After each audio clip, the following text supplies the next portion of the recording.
So I'm the Fed. I got 200 billion maturing tomorrow. I'm not rolling them over. Somebody's got to buy that 200. Now, I could have rolled them over and sold them.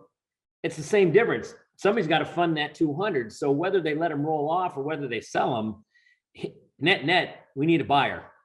That buyer might come in and say, "Look, I'll buy them, but I'm going to buy them on very different terms than the Fed was buying them." And so what would that indicate? That would indicate that maybe the bond market doesn't have as much confidence in the Fed policies, because why wouldn't they want to buy them then? Now, if they don't have the money, well, that's, but again, then the QT is going to get real ugly real fast. Welcome to Wealthion. I'm Wealthion founder Adam Taggart. When we had Bill Fleckenstein on this program last year, he predicted that a financial reckoning was due, but wouldn't arrive until we started seeing, quote, trouble in the bond market. Well, bonds have certainly started seeing wild action recently. The 10-year US Treasury note yielded only 1.29% last August. It now yields 2.9%. That's more than a doubling. 30-year fixed mortgage rates in the US averaged only 2.77 last August. They're now over 5%. And many yield curves inverted last month, and that's one of the most dependable predictors we have of coming recession. In fact, the Wall Stret Journal reports that the quarter that just ended was the worst quarter for bonds in more than 40 years. So what is this trouble in the bond market telling us? To find out, let's hear directly from Bill Fleckenstein himself. Bill, thanks so much for joining us today. I'm excited to dig into this big topic with you. Well, why don't we start? All right. Well, look, Bill, I got a ton of questions to ask you about what's going on in the markets right now, especially given comments you made in our last interview back in February. But before I kick that off, let's just start at a very high level, like I like to at the beginning of all these interviews. What is your current assessment of today's global economy and financial markets? Well, obviously, bond markets of the world are in trouble. They've been in trouble for a while, and it's gotten worse since we last spoke, I'm pretty sure. And equity markets are kind of in trouble. And the more humans that are involved, the more trouble they're in at the moment. And the more that the computers are involved, the less trouble. We'll get at that. We'll talk about that a little bit later. And of course, economies have been disrupted by the consequences of supply chain problems that we had prior, then the new ones that we have due to the machinations and sanctions from the Russian-Ukraine war. And then we have the newest COVID lockdowns by the crazies in China that think they can, lock down their way away from a virus. And that's just happened here recently in the last week or so. So I think the economies are slowing down and going to be disrupted. How slow and how disrupted, I think, is not really knowable just yet. But I think in terms of economic strength, you want to bet the under. And in terms of inflation, you want to bet the over. Now, that doesn't mean that we might not have put in the peak year over year, month to month reading for a while. And I mean, inflation is going to be with us and going to bounce around. And I think that's pretty well baked in the cake. But anyway, so that I guess I answered your question. Did I? You did. You basically said, look, you see things kind of weakening with some real wild card factors in there that we're not going to. Yeah. I don't think there was, that's all that insightful. That's probably pretty much the common view, actually. But okay, well, still, but it's good to hear, especially picking the under on economic growth, the over on inflation from here. But you use I'm talking about real economic growth, not nominal. Okay, all right, real economic growth. All right, so you used the word trouble a couple of times, and that's where I want to start. Because when you were on last time, which was back in early February, I'd asked you, because you had you're well known in your past as a successful short seller, Bill, and I'd asked you if you thought this market was getting to a point where it was worth shorting, and you said, yeah, maybe. I think at that point you said you were kind of nibbling back in, but you said, I'm not going to really start worrying until there's visible trouble in the bond market. Are we now seeing visible trouble in the bond market of the kind that gets your attention? Yeah, and we should discuss that. But because of the nature of the stock market being so warped and different in the last 10, 15 years versus, say, longer than that ago, yeah, there's another level of something you have to think, or feel like I have to think about. So probably we should go up. We should talk about the bond markets first before we talk about the equity market, because that is the thing that is going to cause life to be different than it's been for the last 20 or 25 years for the central banks. So one of my long held views, and one of the reasons why Grant Williams and I started the End Game, was because I, in particular, wanted to pursue the question of what stops these central banks from printing money, aggressively like they did in the most recent go round. What is going to stop them? And one of the places that fascinated me the most was Japan, because they have been doing it the longest, and it appeared like they had won. The JGBs rarely trade. The BOJ owns ballpark half of them, and they own a big slug of ETFs. And as we discussed that with people, I had a really difficult time getting an answer as to how this might play out from people who were thoughtful and smart. But it didn't seem like people really, at least the people we talked to, or maybe it's how I asked the question, that they really understood the ramifications of what I was trying to get at. The Bank of Japan, everyone used to be worried about Japan because of all the debt.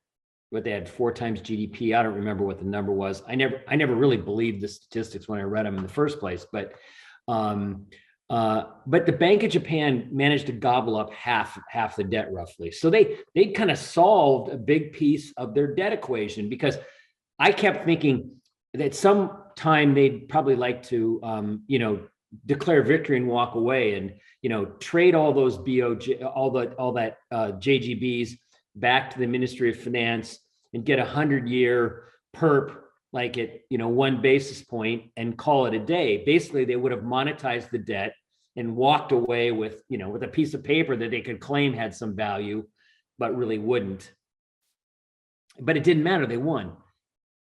But instead, what they did was they kind of read their own press clippings. And now Kuroda has decided that he doesn't want the 10-year to yield more than 25 basis points. He's willing to pledge an unlimited amount of money. And the yen has slid from 108, 109, really 112, 113 to almost 130. Now, they got a lot of tricks up their sleeve.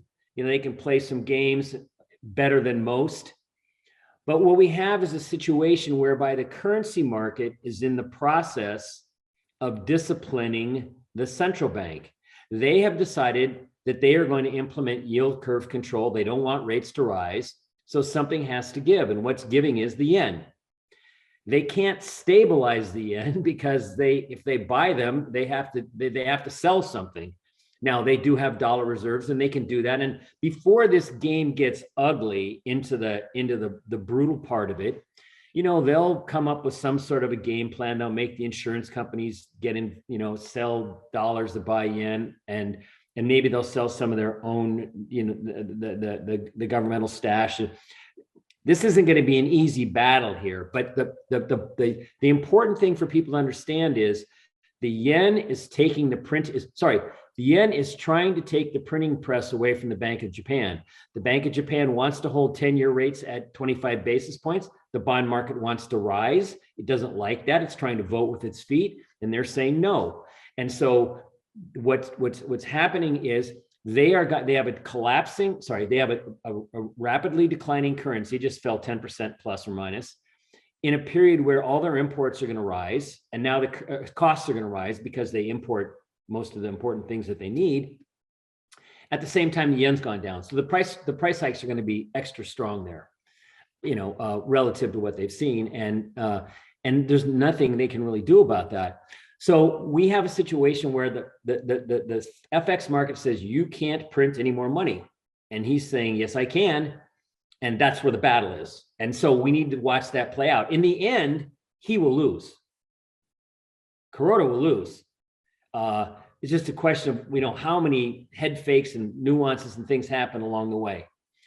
Look over to the US, and we could talk about Europe as well, but let's just talk about the US because that's what we really care about.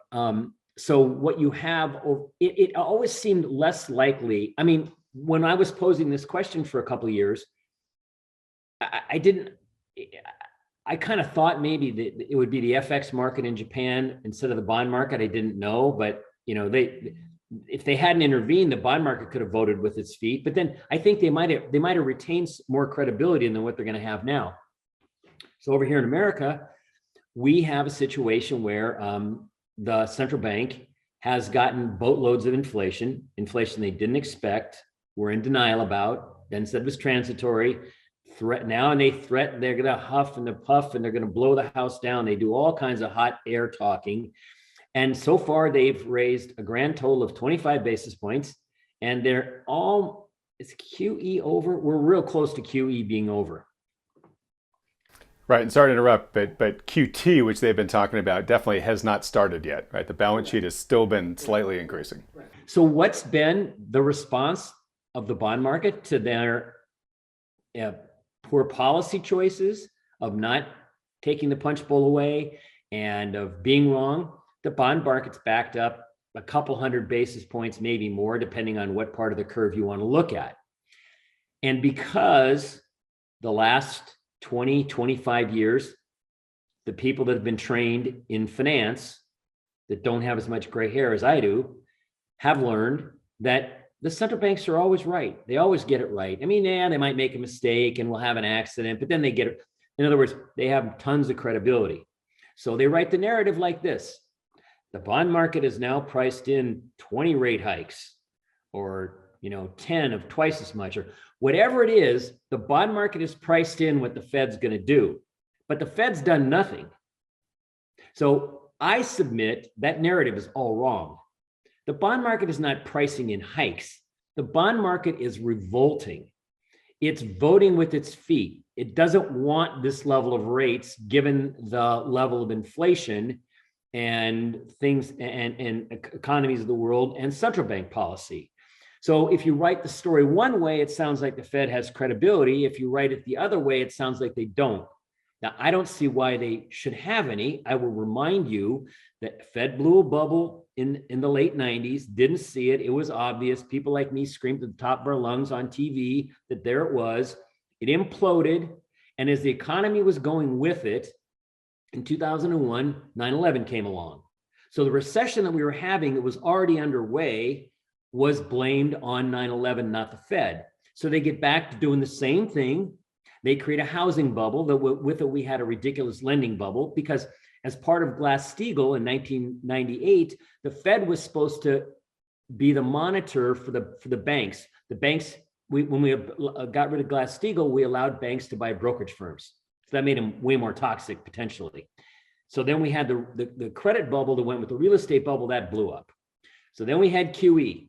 And lo and behold, they got away with QE the first time for a couple of reasons. Number one, it wasn't like we didn't have inflation, but we had enough financial asset appreciation relative to the inflation that no one was fussed about it. Also, we had a lot less bank lending because of the ramifications of the Volcker rule and the bank regulations that were put in place in the wake of 08 or the 08 collapse. So we had this round of QE that didn't lead to too much inflation. They tried to do QE and they were able to do it for a while, but then they had to stop. And then COVID came along, and then they got crazy again, and then they got crazier, and then they believed their own press clippings, and here we are today. The reason I went into that level of detail is because those are the facts. That's not spin. When Steve Leisman gets on Bubble Vision and yaps about the Fed, it's all spin. When those other talking heads get on there, I'm talking about the people on TV, it's spin. These are the facts. This is what the Fed's done. So you have a choice. You can decide that the Fed is a credible institution. They know what they're doing. I'm not saying they have bad intent. They're just incompetent. So now we have a situation where the bond market's backed up, and it's supposedly because of future rate hikes. We'll see. So that's a long way of saying the bond market is threatening to take the printing press away from the Fed. Now, if the Fed were to come in and do yield curve control like the BOJ, then we'd have then what you would see is then we would know where we are. I could say that differently. If at next May 5th, however, a couple of weeks from now, at that FOMC meeting, if Powell says, you know what, we decided we're not going to raise rates at all. We're going to keep it status quo. Would the bond market go up or down? Well, I think you're going to say it's going to go that yields are going to go up because of a quote that you made the last time that you were on here. I believe that would be the case. Now, maybe there would be enough shorts, and the market would go up for 5 minutes or 2 days, and people would panic and they'd say, "Oh my, they're not hiking." Within a week, I bet you yields would be higher, the price would be lower. Then the bond market would be saying to the Fed what the FX market is saying to the BOJ. You're getting this wrong. We don't like your policies. And that is what I've always said when I said that the bond market or the FX market has to take the printing press away. Why that long-winded description? Because people, I think, need the perspective. If you have been around and watching the Fed or the central banks just win and the market just goes up and all this, you don't really understand how it really works. We've been in an unusual period of money printing, and then we've got the passive investing part that we can talk about as it pertains to shorting the stock market. So Powell's not going to do that. At the next meeting, he's going to raise 50 or 75, and they're going to talk tough and blah, blah, blah. And that game is going to go on until, I believe, either the economy gets really damaged or the stock market breaks for real. And the stock market would have broken for real by now, but for the fact that it's not the stock market that we grew up with. The stock market, and I'll finish this setup and then you can ask me some questions, and it's a long answer. The stock market as we see it today isn't a group of individuals and institutions as it was pretty much until, call it, I don't know, pick a number. We'd have to ask Mike Green, but let's call it 205, something like that. Yeah, we had bubbles and stuff, but it was people, and you could gauge how they would act, and you could start to get a sense of what was going to happen. You could read the tape sometimes effectively, sometimes not. But that's not the market we have today.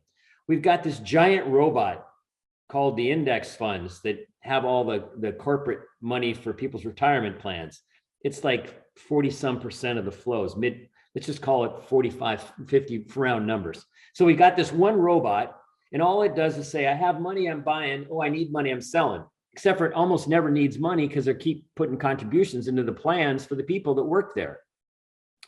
Then you've got some percentage that's algos. Is it 20%? Is it 15? I don't know. It's a percent that's algos, and they're doing what they've been reverse engineered to do, and probably they more heavily weight the last decade or 15 years. So they're reinforcing the things that we've seen.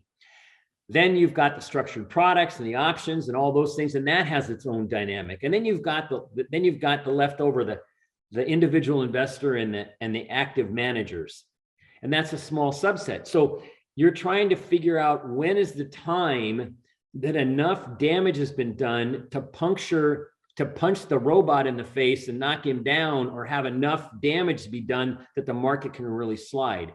I think that process takes longer. And that's also why you could watch in disbelief in January and February of 2020, when the market was going straight up, when you could see the train wreck that was coming out of China on the back of the COVID problem. So we're at a situation now where the bond market is voicing its discontent with the Fed. The Fed is about to tell you, oh, no, look, we're going to make up for our sins. We're going to start doing it. And then we can start to see, are they raising rates fast enough? Not fast enough? Are they going to break something? Is the bond market still unhappy? Where are we in that taking the printing press away? But QT is coming, and so those things are going to be at the margin very negative for equity prices. Again, if we didn't have the the big robot that's half the market almost, we could say with some certainty the market is ready to flush. But now here we are back on the February lows, where we're talking today, we're very close, we're within 1% or so. And the question is, are those lows going to hold, or are they going to break, and are we going to get a cascade? I suspect they're going to break it sometime, but will they break this time? I don't know, because again, we're not trying to assess human nature and what's ever going to do. We've got this juggernaut robot. And maybe the active managers, the people we're talking about that I said is a small minority, maybe they've already kind of acted, and there's not enough of them to punch us through right here and now. So maybe we're going to have another bounce, and this is going to be more of a process than it would have been in the old days. So we're at a moment in time where there's enough damage in the bond market, and the Fed is being forced to start QT. We think we're going to find out about it pretty soon, a couple of weeks. And the market's very vulnerable at a place, and underneath the tape, there's lots of stocks that are getting crushed. Now, maybe this week will hinge on earnings. If Amazon misses, which it easily could, maybe it'll, although it's down a bunch, maybe it will crack. Maybe Apple will crack. Full disclosure, I have puts on Apple, and I might be shorted by the time people see this, not that that matters. If those companies have problems, that might be enough to take the tape down, and we get through those lows, and then we can see some acceleration. Then we can start to see, is the Fed going to say, uncle, too soon? See, I think ultimately the Fed will look for an opportunity to declare victory. They'll want to say, okay, these things have happened, and therefore we think we're going to have lower inflation. They won't talk transitory again, but that's what they'll mean. And then when we see how the bond market acts, then we can see where we are in the real taking away the printing press, and we can also keep an eye on the BOJ. So I'm sorry, but that was a 20-minute answer to your question, but I wanted to really set the stage. You did a great job. These are the best interviews where I say the least amount possible. Great answer. Lots of awesome context. Number of threads I want to pull on there. Let's start with you saying that the bond market is not pricing in what it thinks the Fed is going to do, that it is revolting, to use your words. But you've said that we haven't yet seen the big break either in the bond market or in the stock market. Can you just paint briefly what those would look like in your minds? Like when those two markets really get away from things, what does that look like to you? Well, no, to be clear, the bond market's had a big break, but they haven't. It's not clear that they've totally lost confidence in the Fed. I'm arguing that that is the case, but very few would agree with my analysis. And most people are saying, well, the market's pricing in all these hikes, and the Fed's jawbone the market. So the bond market, to be sure, has been clubbed, and its rates have backed up enough to matter quite a lot to the stock market. You know, where we're going to learn something is when we see in the couple of weeks after the FOMC meeting how bonds trade, how equities trade. We need to see the relationship of how they trade. And let's say the Fed hikes rates. Maybe let's say they give us 20. Let's say they give us 7. Well, let's say 50. I don't think they're going to go 75. Maybe they will. And let's say the bond market rallies for a little while because they think, so okay, and then it starts down aggressively. Well, I think that would be more of a vote of no confidence. Like, you guys aren't doing enough. You're not doing enough fast enough. And I think equities might have some trouble. But again, remember, the equity market it's got this extra thing that's holding it together. So we really have to have damage to soften up the equity market. If we can get through those numbers on the downside, it'll bring in more selling. But to get the real push lower, I think we need something on the passive crowd, the index funds, to have to not have money. I don't know. We're in an era we've never been in. We've never had QE before. I mean, we've had it for 15 years now, but we'd never had it before. So we don't have a roadmap, and we've never had this massive passive investor. So it's a little hard to know exactly how you think things might play out. But it's important to. The bond market is going to be the disciplinarian first, and it's already starting to show signs that it's not happy. So we need to see how the bond market responds to what they do. I think they're going to talk tough and they're going to kind of act tough because the stock market's holding together pretty well. When the stock market starts to be under pressure, because even the passive, I mean, it just comes in and buys, and then you got the rest of the day for the market to do what it's going to do. When the stock market starts to be under pressure, then we'll see if the Fed starts to lose some of its nerve. I believe ultimately the Fed will lose its nerve. Right. And okay, I want to continue on that. So I'm going to play a quick clip here from last time you were on the program where you said that the Fed is in a trap. The Fed will be exposed at some point because that they are trapped. They can't tighten enough to fix inflation because they don't want to break the stock market and the economy. And when it becomes clear that they're trapped, that they can't apply the level of tightening that's required to break inflation, they will lose the bond market.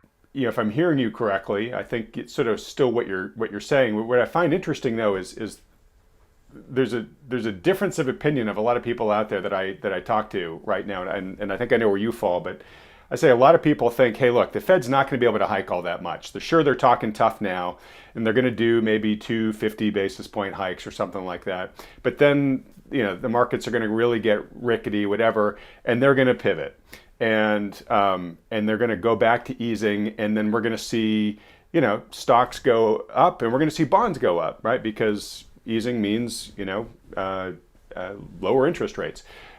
You're shaking your head, right? You're one of the guys who's on the other side of that, which is to say, hey, if they pivot, that's going to be the moment at which the bond market loses confidence in them. It says, you clowns can't get this under control, and you've just shown the fact that you don't have a spine here to do what needs to be done. You're nodding as I'm saying this, so let you respond.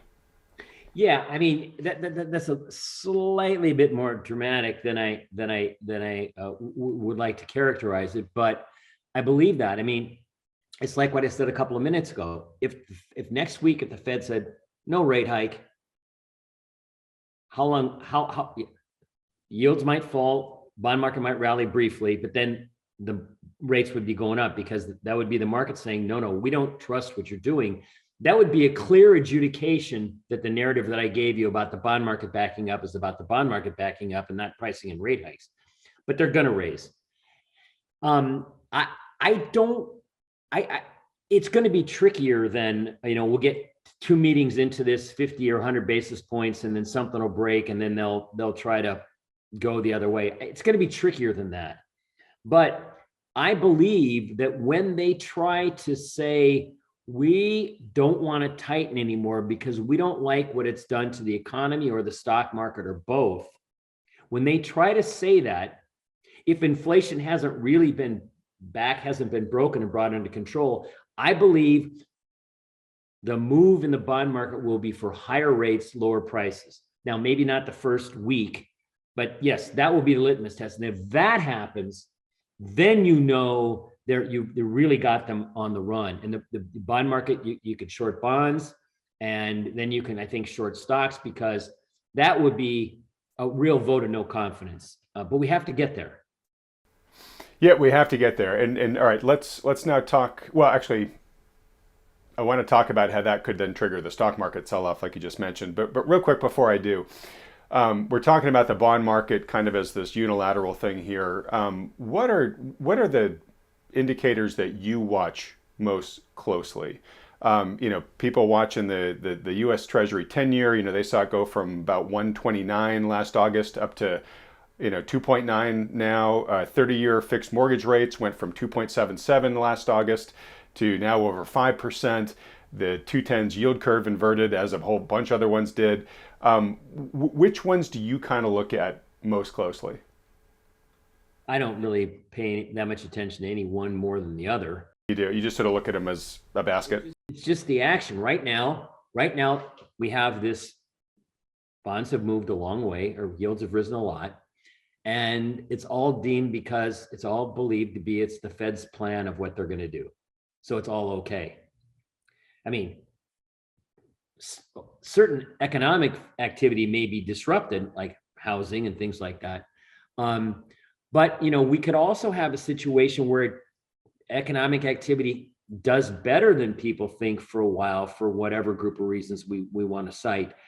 And then it looks like the economy is not slowing and the people get afraid the Fed's going to have to get even more aggressive, or they decided they're farther behind the curve. I mean, the nuances are not so obvious. Sorry, the nuances about how this may play out are not so obvious. But the fact remains that the level of rates will impede certain things, even where they are now. But the critical question is, will the Fed do enough to cause inflation to come back into the level where they want to see it? Okay, they're not getting it back under 2, I don't believe. I was going to say, so they're probably not getting under 2 anytime soon, but where do you think they want to see it? I don't know. I think they will be dying to declare victory as soon as they can, which is to say they're going to leap on a group of data points that show, again, we're going to need duress either in the stock market or the economy or both, or some other macro thing. And then they'll look to be able to utilize that to say, okay, maybe we can back off and see. And in the back off and see part, what you want to know is, do rates go lower or do they go higher? And again, when the Fed moves to be less restrictive and more stimulative, if bond prices decline, i.e. rates go up, that is a signal that we're in the middle innings of the game called taking the printing press away from the Fed, right? The game started now. We're like in the first or second inning. In Japan, maybe it's the third inning, and it's the FX market.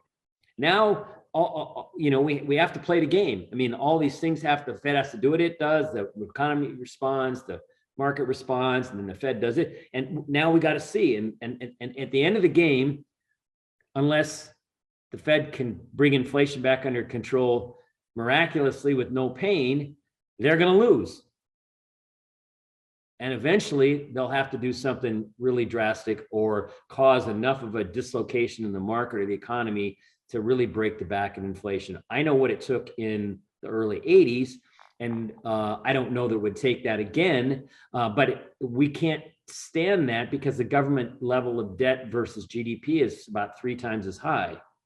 So, I mean, you start penciling out rising interest rates through the government, and you're going to see hundreds of billions of dollars of additional deficit mount up, like immediately. It's already going to happen, but so there's other consequences as well. All right. So look, we've got where we are right now in the game. We've got inflation still hot, right? That eats into corporate profit margins. It creates demand destruction. We have rising cost of capital, right, which depresses economic growth. And we have looking at the Q4 GDP last year was like 6.9%. There was a lot of inventory restocking in that. But you compare that to the current estimate for Q1 GDP, which is coming in, I think, at around 1.3% right now. And so that does seem to show a pretty sharp deceleration in economic growth. And rates have been on the rise a lot in the near term. 1.3 real, right? What is Atlanta? I think it's nominal, right? That's what the Atlanta Fed, I'm taking it off of the Atlanta Fed GDP now. I can't remember. Okay, I'm pretty sure it's nominal. So that's a pretty big drop. And of course, in Q1, bond yields have been going up pretty dramatically. So it's going to be an even bigger headwind in Q2. So I'm going back to the robot that you're talking about, right? This big player in the equity markets that doesn't really do a lot of selling, does a lot of buying, heavily concentrated. It just makes the action happen slower in that market. But as we go forward, we're going to have those things that I just mentioned continue to weigh more on it. Maybe they'll break something, maybe they won't. But now I want to get to something you mentioned earlier too, which is quantitative tightening, right? So we've never had quantitative easing on the scale that we've had, and that has very dramatically supported financial asset prices. Well, we've never had financial tightening on the scale that we are supposedly about to undertake here. How impactful do you think that's going to be in and of itself? Well, I think that the quantitative tightening part is going to be really difficult because that when as the consequence of it and the fear of it, helps keep rates where they are, we've got, hundreds of billions and trillions more debt at the government level and in corporate America to some degree. And so that the quantitative tightening as it helps raise rates will be more painful in the rate function. And then you got to ask yourself, who's going to buy all these bonds? I mean, it was one thing in 17 and 18 when they did it. But now there's raging, the inflation is raging. And so we don't know how smooth or bumpy it'll go. Maybe the first couple of weeks of it will go better than people thought because people got ready for it and everyone will say, see, it's not so painful. And then it'll get really ugly, or maybe it'll be ugly off the start. I don't know. But the cumulative effect of them in there selling essentially functionally every day is going to matter. And the only question is, how long does it take? Is it 2 months, 2 weeks? I can't say. Yeah. And can I just ask you, do you see it more that the Fed will actually be selling, or it'll be more just letting assets roll off the balance sheet? It looks like they're sort of signaling that they're just going to let stuff run off. But that means somebody else has to buy it. It does. And sorry, I just want to interject because I want to get your thoughts on this. I've talked relatively frequently in the past in this program about the importance of the marginal buyer, right? Which is that assets are based upon the price that whoever's willing to pay the most for it, right? And the Fed has been the buyer of last resort through QE for a long time. If that guy leaves, at what price is the next guy going to buy it? It could be a lot less. So I'm the Fed. I got 200 billion maturing tomorrow. I'm not rolling them over. Somebody's got to buy that 200. Now, I could have rolled them over and sold them. It's the same difference. Somebody's got to fund that 200. So whether they let them roll off or whether they sell them, net, we need a buyer. That buyer might come in and say, look, I'll buy them, but I'm going to buy them on very different terms than the Fed was buying them. And so what would that indicate? That would indicate that maybe the bond market doesn't have as much confidence in the Fed policies, because why wouldn't they want to buy them then? Now, if they don't have the money, well, that's, but again, then the QT is going to get real ugly real fast.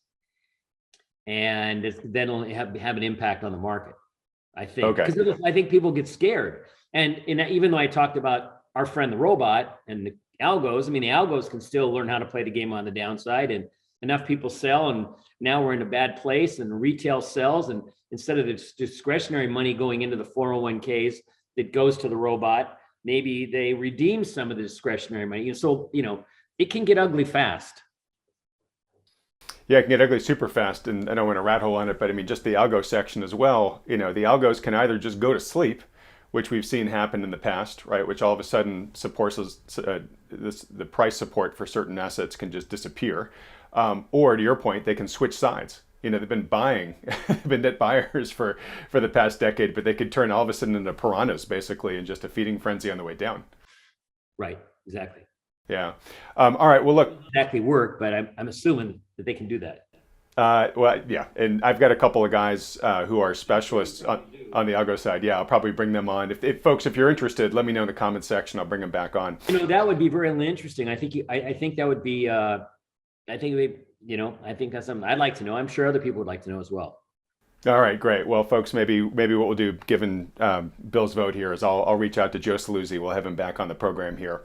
All right, so let's see. We've gone through a ton of my questions here. I guess the last question before I get to sort of the actionable stuff. You mentioned super briefly earlier on that, hey, when we talked last, we didn't know that Russia was going to invade Ukraine.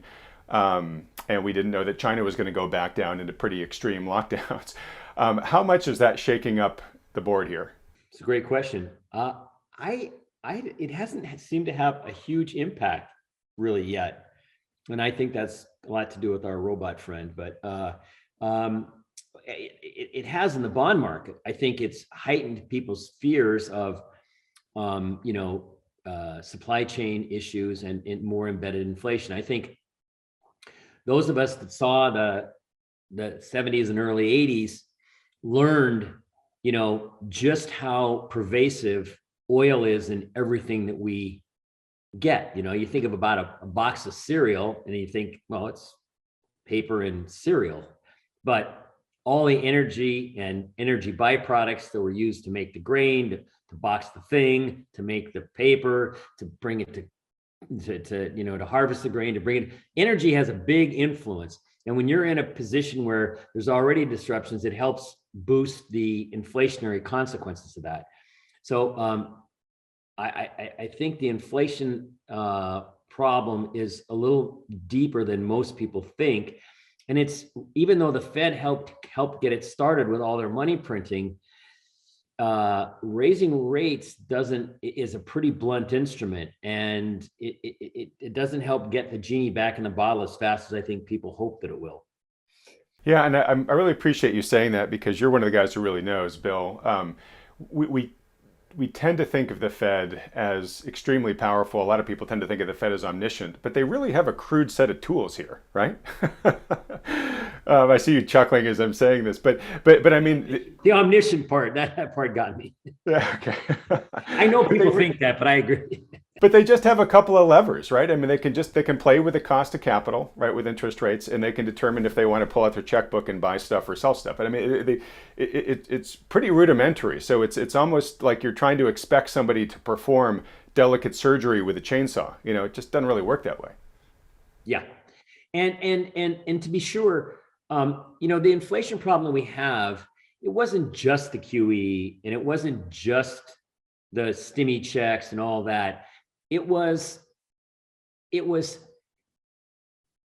20 years of honing the supply chain so fine so we could squeeze every last little bit of cost out, and running with no inventory and not worrying about problems. And things were so finely balanced that when it breaks, and it breaks like it has, it's very difficult to get it all put back together, because along the way, people change their ideas about, I might keep a little more inventory. I might decide, my friend James Aiken talks about know your supplier. I might be willing to pay more to know that I can get this. And so by pursuing the policies that we did, I'm speaking mostly from the monetary standpoint, there was a massive amount of behavior modification in corporate America, the way government, no government worries about budget deficits or solving problems. They just kick the can because why not? Well, now we're going to come to the moment in time where, well, they're trying to do why not. I mean, the interest expense of the U.S. for the U.S. government is going to be up a bunch. I don't have the math in front of me, but it's significant. And Kuroda, he believed his own press clippings. And now he's going to find out, how life might be when the markets start to disagree with him. And that's the real story, is that I don't think people have really gotten their heads around the fact that the Fed is not in control. I mean, the narrative is that they are, because the market's priced in all these rate hikes. But that's, as I said earlier, I don't think that's what's really happened. And it hasn't really mattered yet because people aren't concerned about it. But it could be cause for quite a concern and quite a bit of damage at some point. Yeah, you just gave me a good analogy. It's kind of like that moment where all of a sudden it's no longer the relationship of you talking to your bookie. It's you talking to the big guy with the baseball bat that your bookie just brought into the room. Yeah, I like that. That's good. All right. Well, look, I want to get now to, kind of the actionable part of this, which is sort of, where do you sort of see things headed from here? Where do you see opportunity? Where do you think, what assets you think people should consider or stick away from? Real quick, last point on this overall conversation. For years, guys that I would talk to, you included, I believe, would say, hey, look, the Fed's talking about how it wants more inflation, inflation's too low, et cetera, et cetera. And the refrain I heard from these experts were, someday the Fed's going to succeed beyond its wildest dreams. And that's kind of what's happened here, right? I mean, you go back to see Fed transcripts from a little over a year ago, and they're begging for more inflation. Now, the world's on fire. Do you think that they could be setting up a similar scene on, hey, we got inflation, fight inflation, we got to destroy demand, we got to get these prices down, and therefore, overcorrect and put us into, an extremely prolonged recession? Not just slowing economic growth, but things tip too far, and all of a sudden, we're looking at a 2008 style recession. I don't see how you get a 2008 style recession, because 2008, the real estate bubble was directly tied to all of the bad lending that went on, and it was happening at the heart of the financial system. So basically, under the Fed's watch, now they didn't just blow the bubble, they were the regulators in charge of these entities. The entire financial system almost vaporized, because what you had was, remember, these financial entities were leveraged 20, depending on if they had SPIVs and SIVs, 30, 40, 50 to 1. Well, can take a 2, 3, 4, 5% loss, and they were taking 20, 30, 40, 50% losses on the paper. So if the financial system implodes, then you have a depression. And that's where we were headed. And then they said, no, we don't want to have a depression, so we're going to recap. They did what they did. I don't see the nuclear conduit that can happen that fast. Yes, we could have a stock market crash that would scare everyone, but again, we have to figure out how to get the robot to help us have that, and maybe we can do it without them to some degree. I don't know. I mean, I don't know as much about this as Mike does and other people who understand this. But so I think it's hard to get the kind of dislocation that would make people think depression, deflation, and when they say deflation, they mean depression. They don't really mean deflation, because, but that's the code word that they use. All right. And maybe I overemphasized the risk, but you earlier said you'll take the under in terms of economic growth. Big discussion right now is, hey, are we heading to recession or not? Obviously when the yield curve's inverted, that got front page news. Do you feel that we're on the road to recession here? I don't know. Okay. I don't. I mean, I think the jury's out. Well, let me ask it slightly different, then it might be easier to answer. If the Fed loses the full confidence of the bond market, does that make your answer easier? Yes, when the stock market reacts to that, because the stock market will impact psychology and wealth, and also,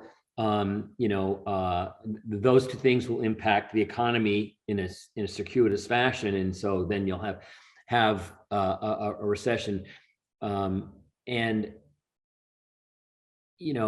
obviously China's slowing down dramatically. They've got a whole lot of issues there. And, the food disruptions and things like that, and the psychological angst that will come out of the consequences of the war in Ukraine. I mean, those are not trivial. But, how they exactly feed into economic activity here, I don't know. I think it'll be slower. I think it's more likely to be stagflation. What does it take to turn that into a recession? I'm not exactly sure. I think if I saw an event, I could recognize and say, oh, that's going to do it. But to tell you what it was going to be in advance, I'm not sure I can do that. All right. Well, let's make a deal here where if you see that event, ping me and we'll get you back on the program. All right. Now let's transition to okay, what do you do about this? Right. So first let's start, Bill, with what is your current outlook, for your current investment outlook right here? What's looking interesting to you, and what might you be shying away from? Well, I think at the margin. Our interview with Bill will continue over in part 2, which will be released tomorrow as soon as we're finished editing it. To be notified when it comes out, subscribe to this channel if you haven't already by clicking on the subscribe button below, as well as the little bell icon right next to it. And be sure to also hit the like button too while you're down there. Last, if the uncertain outlook that Bill detailed in this interview has you feeling a little vulnerable about the prospects for your wealth, then consider scheduling a free, no-strings-attached portfolio review by a financial advisor who can help manage your portfolio, keeping in mind the trends and risks that Bill's mentioned here. Just go to Wealthion.com and we'll help set one up for you. Okay, I'll see you next in part 2 of our video interview with Bill Fleckenstein.